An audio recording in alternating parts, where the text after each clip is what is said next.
What's going on, everybody? Today we're going to be looking at formulas in Excel.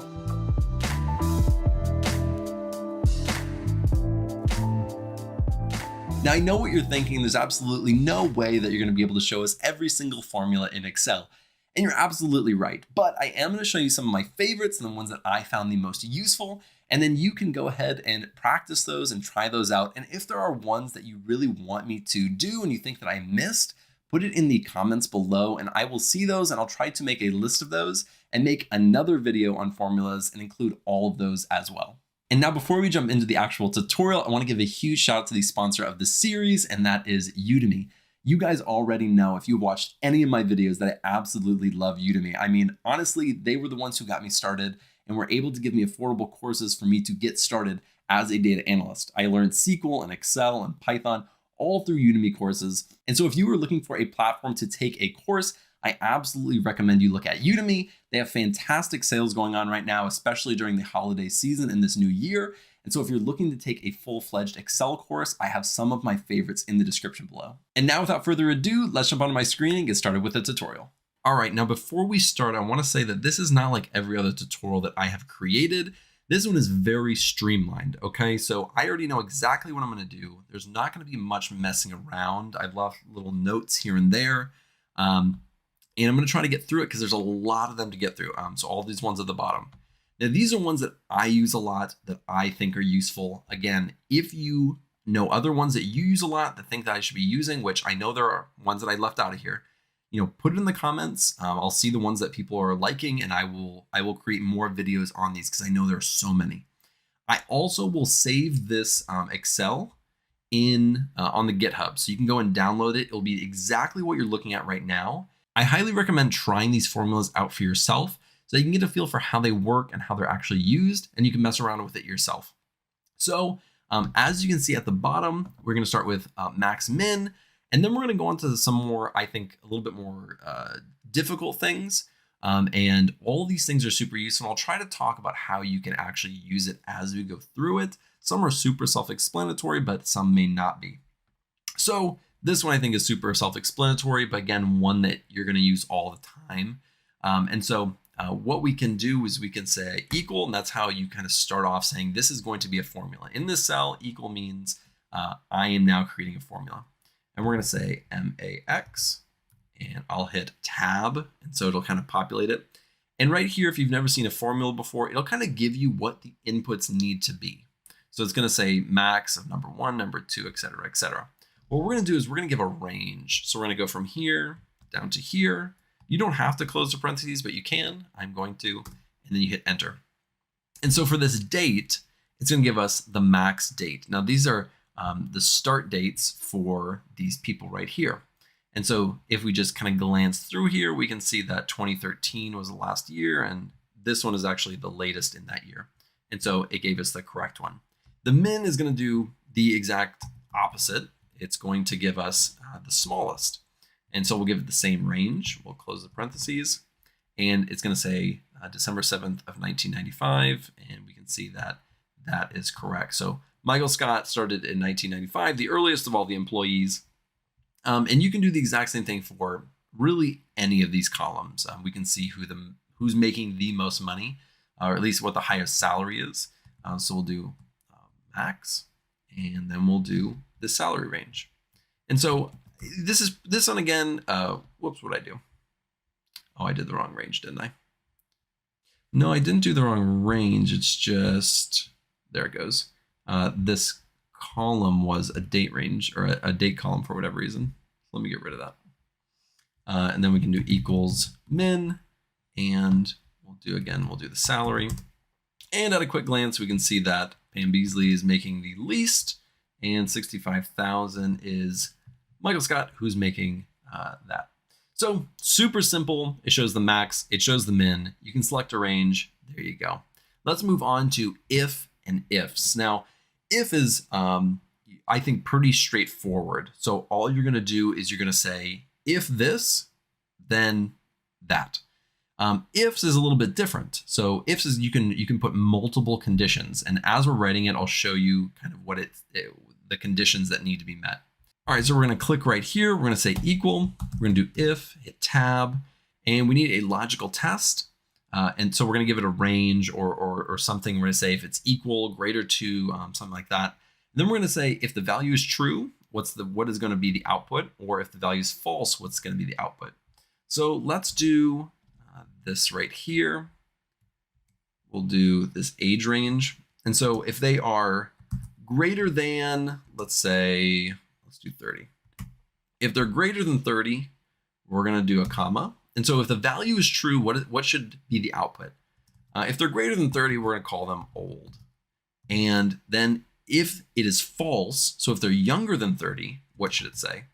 And we're going to say young. And we'll close the parentheses. And there you go. So if they're over 30, then they are going to have young, or if they're younger than 30, they're going to have young. Now, this is something where you would need to specify if you want 30 and over or over 30. We chose over 30. So 30 is not included in that. So they're going to be young. Now, we don't actually need two of these. That's pretty self-explanatory. The ifs is a little bit different, right? You can have multiple conditions. So let's open that up real quick. So ifs, and now we have a logical test, value if that's true, then you can do logical test 2, value if that's true. So you can have multiple things. Now this one is a little bit different. In this one, oops, let me get out of this. In this one, you had a value of true, a value of false. Ifs does not have that. Ifs is going to give you different ranges and different specific conditions. And you can't say if this one's false. You're just going to have multiple conditions. So let's do equals and ifs tab, and we'll do our first logical test. So let's do if the salesman, or if that equals to salesman, we're going to respond with sales. So that's if the value is true. That's what we want the output to be. Now we're going to go on to our logical test 2. So you're going to see this pattern, right? If this is our conditional or logical test, so if this is true, this is what's going to be returned. So you'll notice that's just a pretty simple pattern. We can just do random things. So if it's equal to sales, and we'll just do the same one. If that is equal to, let's say HR, we can say fire immediately. And now we're going to say if it's equal to regional manager, and we're going to say give Christmas bonus. And we'll close the parentheses and let's see what we get. So as you can see, there's no default value for true or false. Like this one, there was a logical test, and if it was true, there was a value, and if it was false, there was a value. So for every single one, you'll get a value. For this one, that's not exactly going to happen. As you can see, there are these NAs. Now, when that happens, it just means nothing met that condition. So we never said anything about supplier relations. We never said anything about accountants. But if it was part of that ifs statement, then it got something. And so that is how the ifs works. Now let's move on to length. This is exactly what we're going to do, but some of the uses for this, for the length, I've used it for a lot of different things. One thing that I've used it for in the past, and max and ifs, you can use it for almost anything. Length is, there's a lot of different use cases. One, I used to work with a lot of customer data or patient data. They had like social security numbers, and if there was bad social security numbers, we didn't want to include that. And so we do like the length of that. And if a social security number was, let's say 10 numbers or 11 numbers, where it should only be 9 or however many they are, I think it's 9, then we know that that social security number is incorrect. And then we can get rid of that or discard it from our results. That's just an example, right? So for this, oops, why did I do that? I did Control Z to undo that if you didn't know how to do that. So we're going to do equals len, which is length. And again, if you didn't see that, it returns the number of characters in a text string. So let's go right here and let's go to their last name, and we'll give it a range. So it's going to tell us how many characters are in that string. So for Halpert, it's 7 characters. For Flenderson, it's 10 characters. And we're able to see a length. And so again, there are a lot of different use cases for this. The social security number was one. Another one is phone numbers, right? If you look at the length of the phone numbers and there's ones that are like 12 numbers long, those might not be ones that are accurate, and you need to go look at them and see if you want to include them in your results or your output. So that is how length is done. Let's move right over to the left and right. I might be going a little fast, but I'm keeping it live. I'm keeping us on our feet. So let's keep going. Left and right are kind of like substrings. If you've taken the SQL tutorial series that I've done, substrings are where you can choose a certain part of the text string and you can extract data from that. And it usually have to reference a certain number, so a certain amount of characters. And that's the exact same thing, except unfortunately, there's no substring. There's substitute, but there's no substring. Left and right is really the closest thing that we have. So let's kind of take a look real quick and see what we can do.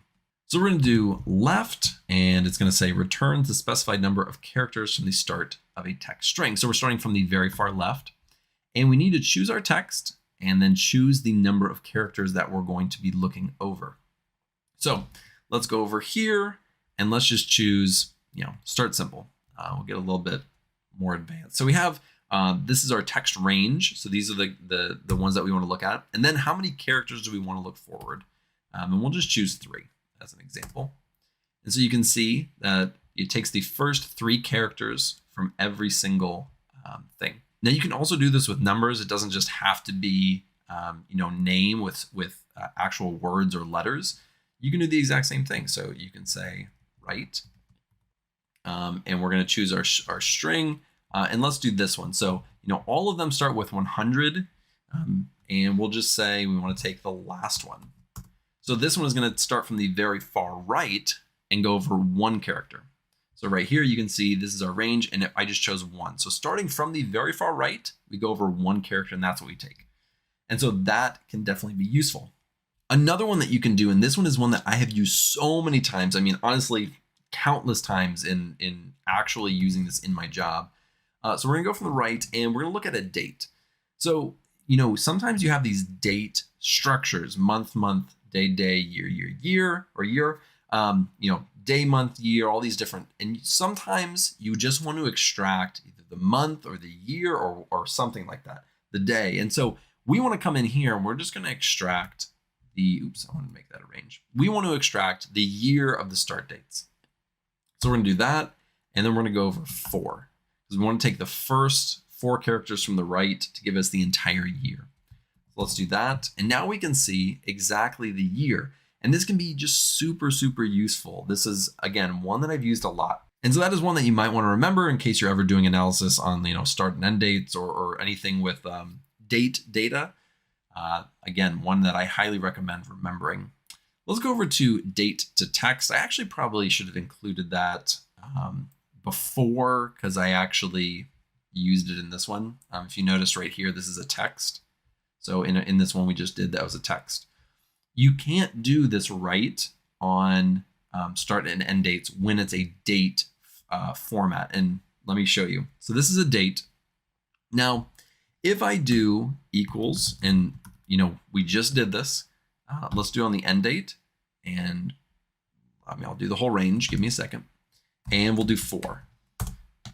It's giving us completely random numbers. Why is that? Because underneath the date range, there are numbers, right? So if I go right here and I make this general, it's going to have the numbers, and look, these are the first 4 characters from the right.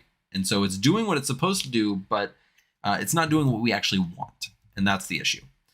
So how can we convert this? Now, there are a ton of different ways, but the quickest, probably the easiest, besides actually writing it out like this, like 11-2-2001, which then converts it to a date format. But what you can do, just so you know, you can create it as a text. You can do 11-2-2001, and now it will stay a text string. And as you can tell, these are a little bit different because this one is formatted or situated on the right, and this one's on the left. That's how you can tell the difference. Now, if you don't want to do it by hand, completely manually, and waste hours of your time, you can do it in a very simple way. So we're going to do text. So this is the exact formula that we're going to use. So let's get rid of that one. Oops, there we go. So we're going to do equals. We're going to do, text. It says converts a value to text in a specific number format. So for a date format, we can choose a date format and then it'll convert it to a text for us, which saves so much time, I promise you. Let's do all of these just like we did. And then we need to tell it what the format is. If we tell it something incorrect, it's going to give us a completely terrible output or just give us an error altogether. So this is a day, month, year format. And that is what we're going to do. So we're going to do dd/mm/yyyy and close that up. And there you go. And now, because it's in a formula, what we need to do is copy this and paste it right over here. And now you can see that is a general. This is something that we can use as a string. And let's just check it just to make sure. So we're going to do right. We're going to do this one. Let's do all of them. And we'll do 4. And there you go. So now it works. That is what we were looking for. And you can do that. Imagine doing that with millions of rows or, let's say 10,000 rows. It's going to be a breeze, right? It's going to take you 2 minutes or a minute to do everything that you want to do instead of having to just do a bunch of mess to convert it to a string, which I promise you I've done and it just takes forever. It's terrible. So that is date to text. Super helpful formula. Let's go over to trim. Now, I purposefully messed up this column. Now, why did I mess it up like this?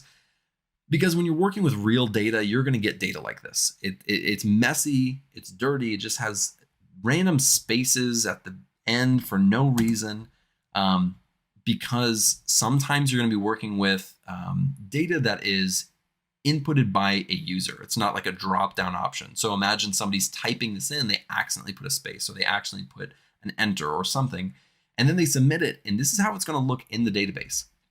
And if you're a data engineer or you're working with the raw data, if they don't clean that up, then you're going to be working with that dirty data. And I guarantee you, if you're working as a data analyst, you're going to see stuff like this. Not with maybe a last name, but all sorts of data. So we're going to go right here. We're going to say equals trim, do open parentheses. Actually, this says removes all spaces from a text string except for a single space between words. So like, if it said Halpert space or Jim space Halpert, it won't take this space in between there because it kind of understands that in normal language, a space is supposed to be there. So it won't do that, but we'll take that. We'll give it this range, close that up, and there you go. Now it is nice and clean, much more usable. Now let's look at Concatenate, one that I have used just way too many times. And something that I've used Concatenate for, and you'll see this one in a lot of demonstrations for a good reason, is because a lot of people use it for this.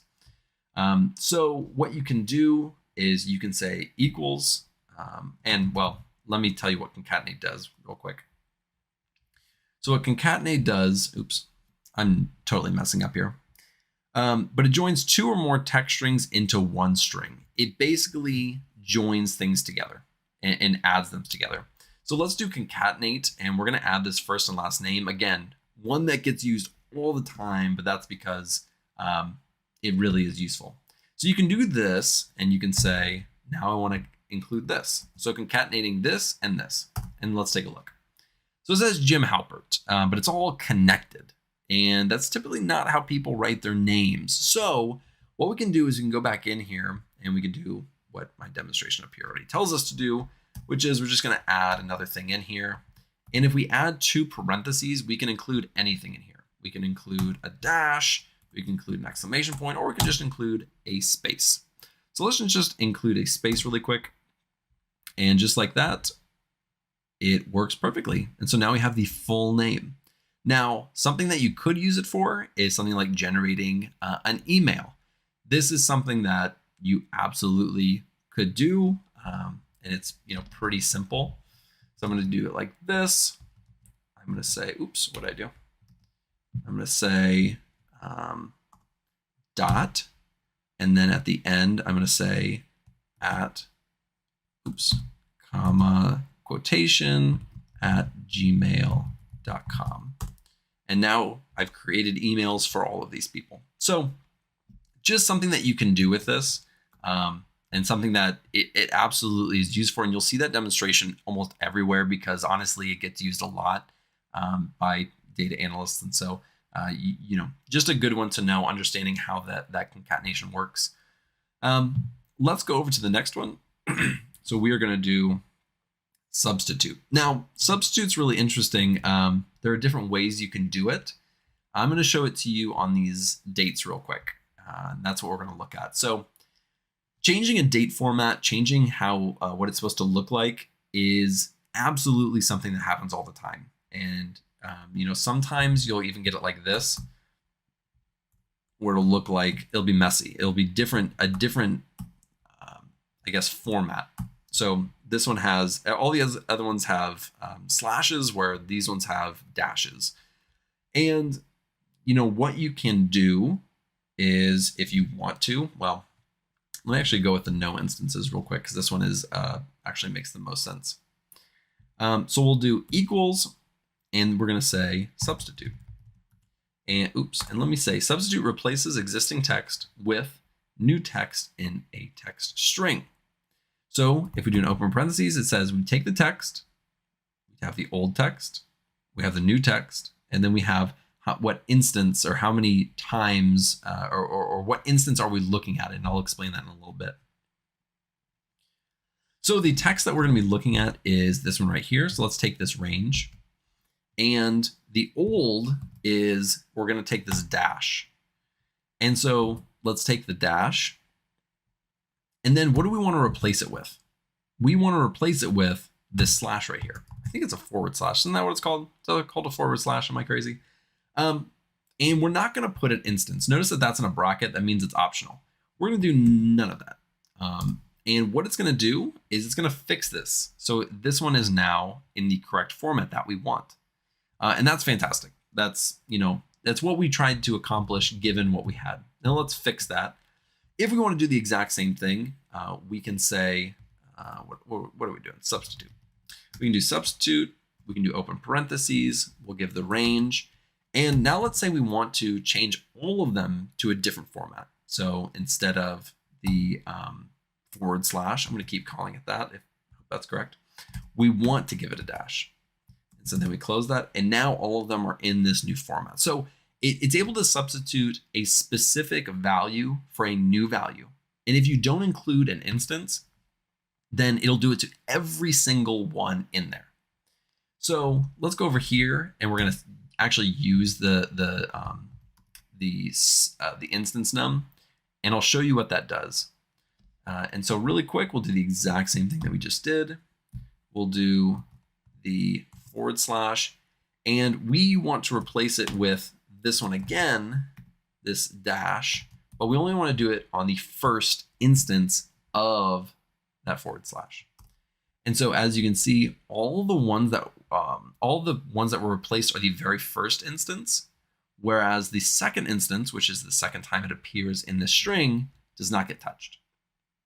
So if we take this and we put it right over here and we move it to 2, it's kind of the opposite. So the first one wasn't touched, the second one was. So we're choosing which instance or which time it shows up in that string, and then it replaces it. If you do not choose an instance, it chooses all of them. So this can be super useful if you want to do like a bulk replace, but you only want to do it on a specific column, and you just want to use a formula really quick, right? And so you can use this in a lot of different ways. So that's how you're able to actually do it with the first instance, the second instance, and if you don't include an instance at all. Let's go over to the sum. This is one I think everyone knows how to use, but I want to show you 2 other ones as well. So let's go to the sum, and we're just going to do equals the sum. And I hope you know what this is. Well, not hope. If you don't know what this is, it just adds up all the numbers in a range. So we're going to add. Sum means add. So we're going to take this, and it's going to give us the what all these salaries are together. So super, super simple. Sum is one of probably the most basic formulas that you can do. SumIF is a little bit different. You can add an if statement, which we learned right back here. You can add an if statement and then add it if it meets a certain criteria. All right, so we're going to do equals SumIF, and then you're going to need to give a range and criteria, and you can include a sum range if you would like. So we're going to do the salary again. We're going to do a comma, and now here's our criteria. Let's do if they have greater than 50,000 for their salary, and close that parentheses. So now it's only going to add up if their salary is greater than 50,000. Now his is 50,000 exactly, so that won't count. But we have 63 and 65,000, which does equal 128,000. So it just gives a specific criteria or an if statement, then it does the addition. So super useful in that one. So that is how you do a SumIF, and SumIFS is kind of the same thing as we did back here. There's the if and the ifs. So the ifs is going to be if it meets multiple conditions. So let's take a look at that one. So let's do equals SumIFS. Now, now the syntax for this one's going to be a little bit different, and you'll see that in just a second. But this adds the cells specified by a given set of conditions or criteria. So let's do an open parenthesis. We'll give the sum range. So let's do the same one as before. Then we have our criteria range. So what are we looking at? This is the area that's going to be added after all these if statements are done, right? So we have to initially set that. Now we're going to say, okay, what criteria are we basing this off of? So let's put a comma. And we're going to base it off of, let's do this one. We'll say if the gender, so we'll do comma, if that's female. If that's female. And then we'll give another one. We can say if they're female and let's say they are greater than 30. And we'll close that up. And it's going to give us 88,000. So female, there's 1, 2 right here. So it's going to be this one, and that equals 88,000. So that's how that works. You're able to incorporate several different conditions into the sum formula. So again, I know this one's super simple, but you can use it in a much more complex way if you use the SumIF and the SumIFS. Almost the exact same thing for this count. I'm not going to go super in depth into this one. I'll just kind of show you because count and sum are kind of on the same level of difficulty. They're both pretty beginner. This is just going to give you a count of how many cells are there. So let's give this range. And so it's not going to add it. It's just going to give us a count. So if we do right here and scroll over them, like highlight them, this count down here, this count down here is 9. And so it's going to give us that count. But we can do a count with conditions, exactly how we did it in the sum. So if we do CountIF, I did not spell that right. If we do CountIF, we're going to give a range and a criteria, exact same as we did before. So let's do this. I mean, you can do this on basically any of these. It doesn't really, for this demonstration, it doesn't really matter. But we'll say if their salary is greater than 45,000. So how many people, this is going to give us how many people have a salary over 45,000, and that's 5. So before in the SumIF, if we did that, we did 50,000, it adds everything together. The count is just going to count the amount of cells that meet that criteria. And again, CountIFS, we're going to have a criteria range, and then we will specify what if statements we want to be to occur in order to count those cells. So let's do, we want it to count, it can be any range, or it can be any of these. We'll do the ID this time. And now we can say, we want it to be, this is our criteria 1. we can say we want it to be greater than, we want their ID to be greater than 1005. And let's say we want them to be male. So they have an ID over a certain range, and then they are a male. So there's only 3 people that meet that criteria. And so it'll be Michael, Stanley, and Kevin. Those are our 3 people. And so it gives us a count. Very useful to give quick numbers like this. Something I genuinely use a lot.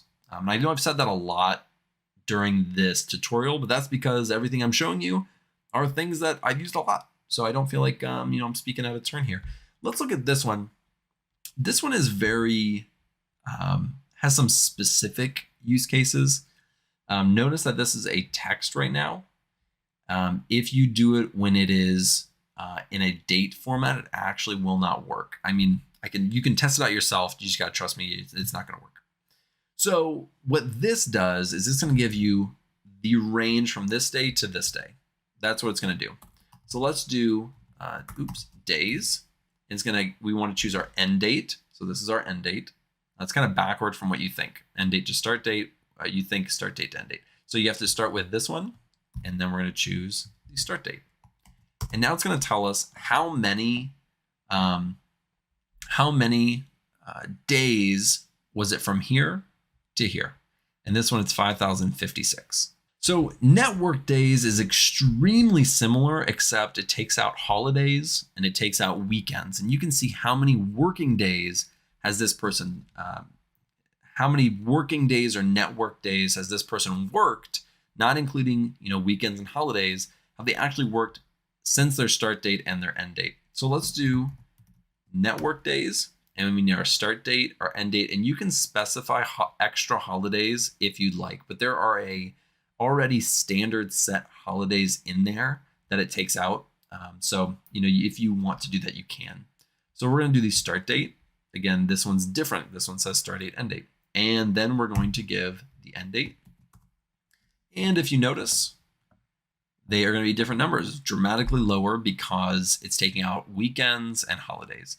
So this is how many days, calendar days they've worked, and this is how many days they've actually been in the office and worked. And that is it. Again, there are so many formulas. I mean, literally hundreds of formulas that you can utilize and use and are out there for you to try out yourself. If there are specific ones that I did not cover in this video, please put it in the comments below so that I can, show you how to do these things. I will say I've probably used a majority of the ones that you're going to put in the comments already. And if I haven't used it, I'll take a look at it and see if it's really useful, and I'll show you that. So thank you guys so much for watching. I hope that this has been helpful. I feel like a lot of these things are not things that I learned before I started. Almost all of these are ones that I learned while I was on the job. And so I'm hoping that you can get ahead of the curve and you can learn these things before you actually start, so that when you get in there, you're just like killing it with the formulas and people are like, whoa, this guy knows what he's doing in Excel. Give him all the Excel work. And then you become like, just the Excel guy, and everyone, loves you for it. So with that being said, thank you so much for watching. I really do hope this helped. If you like this video, be sure to like and subscribe below. I'll see you in the next video.